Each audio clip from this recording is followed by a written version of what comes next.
So spring has sprung, hopefully for everybody across the country, and that means that bass fishing is heating up. It is turning on. And so I want to talk about my top favorite lures for the springtime. But not just my top favorite lures, because heck, I'm just a YouTuber. I want to bring on an expert in the subject, my good friend Alton Jones Jr. You're not just a YouTuber. Aww. You're my YouTuber. I got secrets right here. He's got secrets, I've got secrets, and we are at Red Crest here. The shores of Lay Lake are behind us. He caught 25 pounds today. Not a 5 fish, every fish counts. Check your expectations there. But a few times a year, I like to get together with this dude. I kind of cover a certain month or a seasonal lures from a pond, kind of lake, smaller lake kayak perspective for you guys who fish those bodies of water. And he's going to kind of cover it from a bigger reservoir like he fishes on the Bass Pro Tour. So I'm going to start, he's going to finish. My lure number one when it comes to springtime fishing is going to be the Wacky Worm.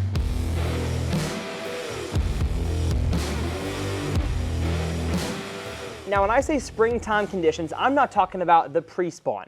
This is like when the dogwoods are blooming, you go outside and you just wear a sweatshirt and maybe like light pants in the morning. And by the time it's afternoon, you are regretting the fact that you didn't bring sunscreen. That is the springtime that I'm talking about, where we live in Central Texas. Kind of like today. Kind of like today, actually. Yeah, the blue bonnets are in full bloom, or they're starting to bloom, and that is what I'm talking about springtime. Pre-spawn is like you go out and you're wearing bibs. It might be still raining or sleeting outside, and yeah, you're catching them shallow on a vibrating jig and a spinnerbait. That's not the springtime I'm talking about. I'm talking about the full-blown spawn to kind of verging into the post-spawn as well. And so we're going to bring our experiences with the full-blown spring to you guys today. And like I said, my lure number one is the Wacky Worm. And the reason for that is because I think there's kind of a certain time period in the spring, at least when I fish ponds and lakes, that the fish are not all that aggressive. They've gone from being aggressive to feed, and now they're in a mindset where it's like, I'm either spawning or I'm tired from the spawn, and so I'm not going to chase around a whole lot of stuff. And while I may throw a Texas rig, a soft plastic, or a creature bait at some point during the pre-spawn, I'm actually going to slow down a little bit, especially on vertical presentations, and that is where a Wacky Worm excels. This is the brand new mock stick. It's actually kind of a finesse little Wacky Worm. Yeah, it's 4.5 inches, and so in my experience, when it comes to especially pressured ponds, you either want to go smaller or bigger. Don't throw the same 5-inch Senko that everybody's throwing. Throw something a little bit different, and that's when I reach for the Wacky Worm. Can I get some of those? Can you get some of these? Yeah. Can you hook me up? Maybe. If you can hook me up with some of the lures that he's going to talk about here in a second. But if you have not thrown the Wacky Worm, I have an entire masterclass talking about it that actually he taught me from Red Crest last year. We kind of went over how he caught fish in that tournament, and he caught almost all of them exclusively on the Wacky Worm. And that was a little bit before the springtime that we're talking about. Yeah, but they were up to spawn. They were up to spawn. There were some fish still spawning. Yeah, yeah. And they were in that, like, if they weren't spawning, they were thinking about it. They were already in that, like, they were past, like, the feed up. Correct, correct. They were like... They were cruising shallow, and it's like you're not going to catch those fish on a spinnerbait. Yeah. Exactly. Yeah. So during this time of the year, if you feel like it's spring for you and you fish smaller bodies of water, really heck, any body of water, but especially ponds and small lakes, a Wacky Worm is hard to beat. So that's my lure number one. We're going to switch over to Alton to talk about his lure number one for lakes and especially kind of the tournament side of things. So I think all 3 lures I have are going to be maybe a little bit more out there than your 3. That's true. So I knew your 4 that you were bringing. Yeah. So I wanted to bring something a little different, like everything that Tyler is going to show you, I 100% agree with. So, but we're gonna think a little bit outside the box, and this is a bait that in the springtime, I have won a whole lot of money on, and this is the G-Crack Bellow Shad.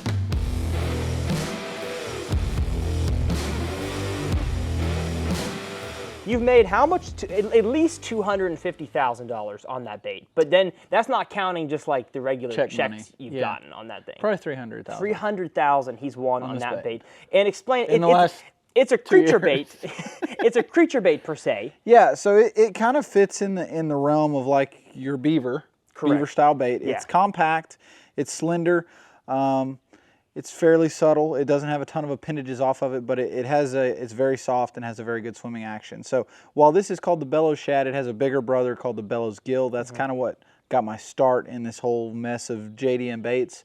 And I've gotten to help design like a little more compact version of the Bellows Gill. We call it the Bellows Shad. And so in the springtime, we're talking full-blown springtime. And that means they're getting it on, right? Okay? They're guarding nests. Yeah, they are, basically. All right? Yeah. And so what is the biggest thing that is going after their nest? Bluegill. It's small bluegill, small bait fish, And this profile, it's rarely big bluegill. Yeah, well, big bluegill, a lot of times they're doing their own spawning thing. That's true. And so, and they're also a bigger fish. They're eating small minnows. They're not like nibbling eggs off the bottom. Yeah, you're right. You're right. And so, something like this, with this profile specifically, is just very lifelike in their biggest predator to their eggs. And so, flipping this around slow. Now, I'm fishing this slow. I mean, he talked about fishing the Wacky rig slow. I'm going to flip a lighter weight than I normally would. It's going to be on a Texas rig. What's a lighter weight to you? Like an 1/8 ounce weight. Okay. For a bait this, you know, I can go smaller, but yeah, for a bait this size, an 1/8 ounce weight, because if you go any smaller than that, you lose a little bit of the swimming action that this has.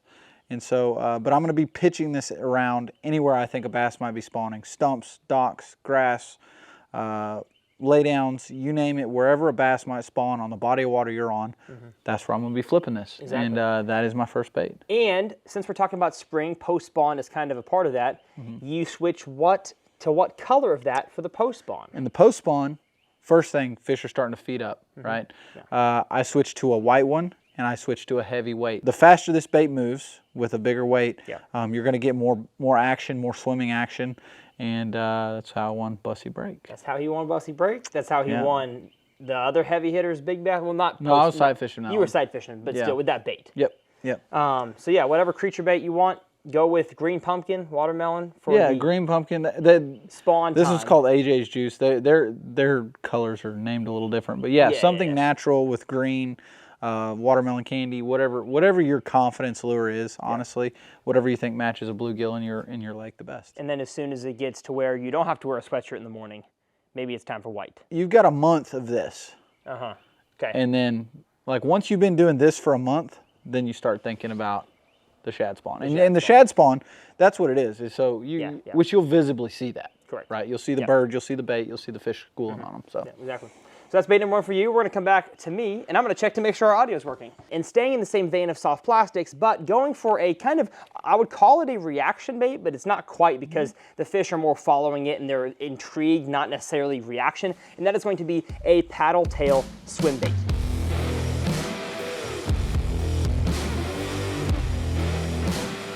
This here is the Strike King Raid Swimmer. It is in the, I think it's the 4.25 inch. 4.5, whatever it is. And maybe a 5-inch. Maybe a 5-inch. And I have it on a flashy swimmer hook. Now, I do not always have it on a flashy swimmer type hook with a blade on the bottom. It just depends on, do I have wind? Do I have dirty water? Maybe it's a clear water situation where the fish need to see it from a long ways away. But sometimes, especially if it is like dead calm conditions and you're casting this thing, you're walking around the pond, you're casting it at laydowns or a grass edge, sometimes the blade can be a little bit too much. And so you can get hooks with or without the blade. But when it comes to baits that I'm winding around. Again, this is not the pre-spawn when I love throwing a hybrid hunter. Y'all know that. I love throwing a thunder cricket. I love throwing a lipless crankbait. I'm not talking about that season. That season was a month ago. It was 3 weeks ago, whatever it was.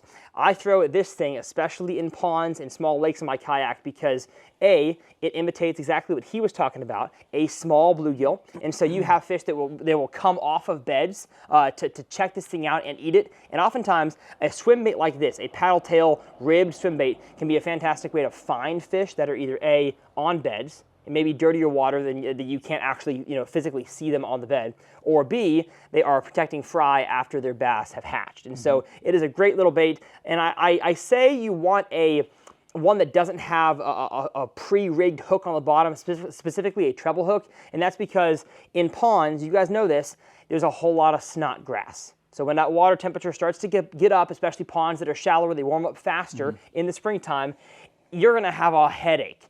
You're going to be clearing off your pre-rigged swim bait all the time. And so that's why another reason why I say you might not want to throw a blade on the bottom, because that can actually also collect snot grass. And so it's a great way, especially with a light weight on the belly on the hook, to really make long casts, cover water, and keep it relatively weedless, but still throw a moving style of lure. And so I've caught a whole lot of bass on this thing, and I have a whole video talking about why I throw this swim bait. And I will leave that video as well as all the tackle we talk about linked in the video description. So that's my lure number 2. Kind of my only reaction bait for this, kind of mid-springtime. Later springtime, I bring a whole lot of reaction baits back, but when it's full-blown spring, this is the main one that I am throwing in ponds and small lakes. So what is your second lure for this time? So I've got a sneaky one that we're not going to fully show yet. Okay, we'll show that one. We'll do this one last. Yeah, okay. But you know, number 2 for me is going to be a frog.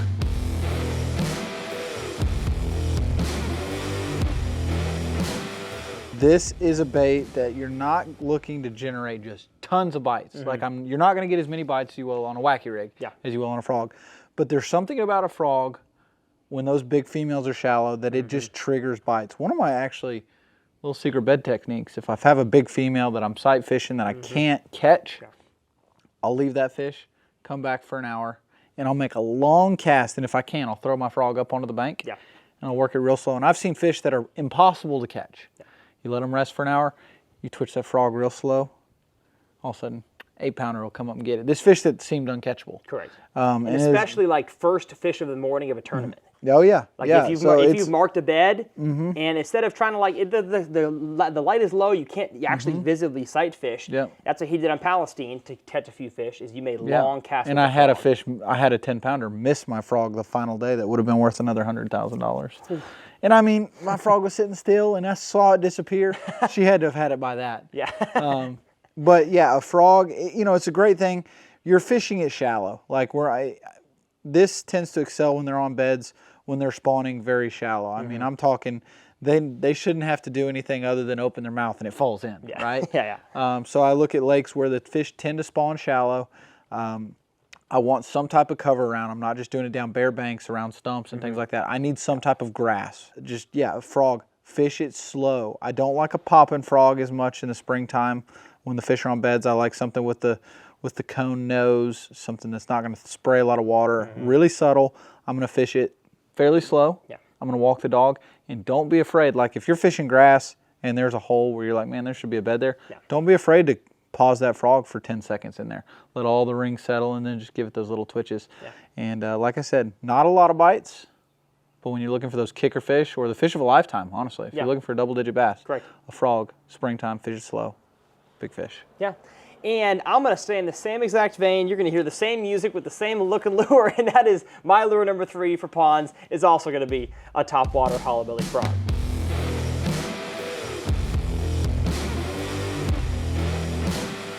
And my reasoning for that, very similar to yours, is that it's a subtle presentation. The same reason why I choose a soft plastic swim bait as my reaction bait as opposed to anything else. I don't throw a plopper until later. I don't throw a walking bait, especially until later. You can catch them on a regular popper for sure, like a small finesse popper. It kind of fits in the same, a popper fits in the same realm as like a frog. Yes, but not nearly as versatile. Stop and go. Yeah, we can't throw it in the same places. You can't throw the treble hooked popper in the same places. And that, again, to go along with the slime and the snot grass, that's why I choose a frog. Now, my favorite frog in general is a popping frog, and I think it's because it's just easier to learn to, you almost have more leeway with a popping frog. A regular frog, if you don't know how to exactly, you do the twitching action, you may end up kind of like hopping that frog back to you. A popping frog allows you to kind of learn how to walk it easier, and you can still work a popping frog with a lot of finesse to it. You don't have to actually give it a hard pop. And so I love a good old-fashioned popping frog in the same places he's talking about, but especially over that snot grass, especially when it combines with wood or the wind has blown it to one side of your pond. Maybe you've got some grass that's grown up, and other topwaters I just don't think are as effective because they are a lot more loud, they throw more water, and what time, I mean, we live in Texas, but like, what time of the spring do you think fish will start consistently like chasing hard after a plopper and a walking bait? I mean, there are days like when the barometric pressure and everything's just right, where even spawning bass, you reel a whopper plopper over their bed and they're going to come up and get it. But as a general rule, subtle is always better when a fish is locked on a bed. Right. The only time where I see that not being the case is there's times where a horny toad will get bit better than this kind of frog, and that is a reaction bite. Although it's reaction, but it's fast, but it's pretty subtle. It's soft. It's very fast. The fact, I mean, some horny toads I hear are loud, and I'm not sure if you actually want them to be like. I don't like them to be. You want a little tiny gurgle. I think Strike King has the gurgle toad. That's kind of a good name for what you want your soft plastic frog to be. Only problem with that is you can't stop it. Just as a general rule of thumb, doesn't matter what lure you're throwing, frog, whatever, flipping, crazy creature bait. Slow presentation in the springtime is always better, especially when you're trying to catch a big one. I would agree with that. Now, going to your last lure, and kind of a sneaky one that he actually just helped design. What is it? So this right here, this crazy sea urchin looking thing is the G-Crack Q-Bomb.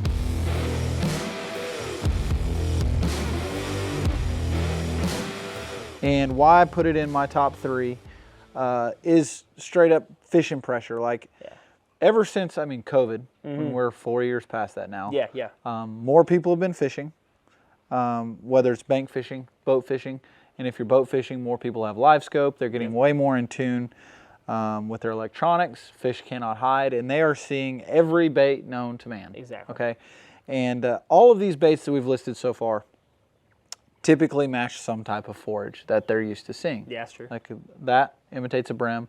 What I have imitates a brim. Your wacky rig, swim bait imitates a shad. A wacky rig imitates some type of worm. All brim or shad. But one thing that people don't think about a lot is a bass is an opportunistic feeder, right? I've seen bass that have eaten turtles. I've seen them eat ducks. I've seen them eat snakes. I've seen them eat snakes. They'll flush a snake. Yeah, and I mean just, I've literally seen a fish eat a wooden rat, and I'm pretty sure he thinks, I'm dead serious, I think he thinks it's a squirrel. Yeah. And so a bass they're a predator, and if they see something that looks like food and they can get their mouth around it, they will do it. And a lot of those keys, it has to look wounded, it has to look like an easy meal. And so with that, I'm not going to tell you, oh, this imitates a sea urchin or this imitates something that they're going to feed on. But it's a pollen ball. It's a pollen ball. This fish weightless, very, very slow, unique presentation. I think it excels in clear water where visual feeding is very key, because this doesn't move a lot of water. If you go throw this in a muddy pond, you're going to have to put it right here to get a bite. But what I've noticed with this bait is it has a lot of draw power. A bass is an interesting critter. They're kind of like a cat. And so a bait like this, you know, the fuzzy dice, you know, the Emo Kamushi, the big version of this, has a lot of draw power to it. And so if you're fishing a clear water, pressured body of water, this is a great way to generate bites. And it's fish weightless, has a slow rate of fall, so it excels in shallow water applications. And around beds, tough fish to catch, the G-Crack Q-Bomb. And if you need to fish it a little deeper, you can put it on a drop shot. But I'm going to fish this the exact same way, the exact same places he's going to fish that wacky rig. So it's just for more pressured let's fish. show him. Here's a wacky rig hook. We're just going to, I mean, I'm literally just going to take this exact same hook. I'm going to thread it on there just like that. And now I'm going to let this fall completely slack line. And when I do move it, I'm going to actually give it some like little pops, because I want the skirt to compress and flare back out, compress and flare back out. Like it's all the skirt's hanging this way now, but as it falls, it stands straight out in every direction. And so as you pump it, that skirt's flaring in and out. And it's a unique thing. I can't wait to get in. You know, it's situational. That's true. It's not for every angler, not for every situation, like whereas a wacky rig is. But I think we've all been to those lakes where we just see the big ones swimming around and we can't get a bite, especially in the springtime. People message me all the time. I see bass in my pond, I can't get them to bite. You got to try something funky. Try something new. Try something that they've never seen before. And I saw fish at Gunnersville last year that wouldn't even look at a wacky rig. And the fuzzy dice. And the fuzzy dice, they'd swim over there and eat it. And I'm just like, why? It doesn't look like anything that they're eating. Exactly. But it just creates intrigue. So G-Crack Q-Bomb, it is on my list of springtime baits. And I wanted to show the people something that they maybe have never seen before. Correct. Want to teach something. Like I feel like everybody has seen a wacky rig, and that's why I didn't want to bring a wacky rig, and I knew you were bringing a wacky rig. So there you go. Is that out yet? It drops next week. Okay, then yes. By the time this video is out, the Q-Bomb will be out. They're probably sold out, though, if I'm being honest. By the time this video, it'll still be linked below for sure, but it's probably sold out. If you haven't been around the bass fishing industry long, the reason why the most intriguing, funky-looking lures come from Japan is because they have the most pressured bodies of water. And so those... That's Skeeter. Skeeter's going.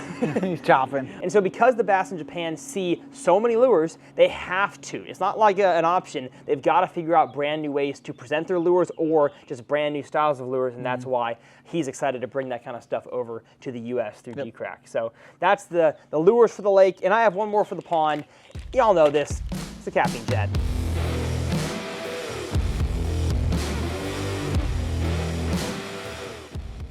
The soft plastic jerkbait is one of my favorite pond lures. It's underrated. It is underrated. Big time underrated. I used to throw it. I used to throw a Fluke style bait all the time. Yeah, I know. And I've kind of lost touch with it. And there's a specific time period that it's so good, and that is when the bass are cruising around eating bluegills that are on the bluegill beds. And it doesn't last forever. It's usually right after the spawn. But if you can make a long cast with a weightless soft plastic jerkbait, specifically in watermelon red, green pumpkin, baby bass, whatever kind of natural color you want, you can catch the snot out of some fish.